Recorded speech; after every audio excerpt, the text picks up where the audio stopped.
চিরা চিরা বানান, চিরা খাইবেন? চিরা বানাই 1200 টাকা বাসায় 10 টাকা দিন। আর খাইয়ে দেখুন, যদি মজা হয় তারপর 10 টাকা বানাবো, ঠিক আছে? কেন, এটা তো অনেক সময় ভালো বানাইলে তো মজা লাগবে। আমি তো এখন তো কোনো সময় খাই নাই।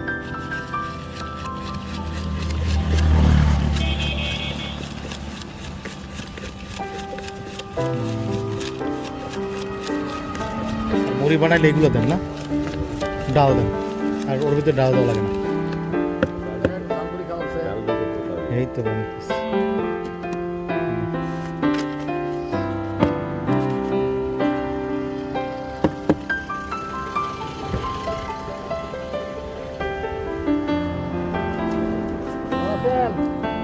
রাসেল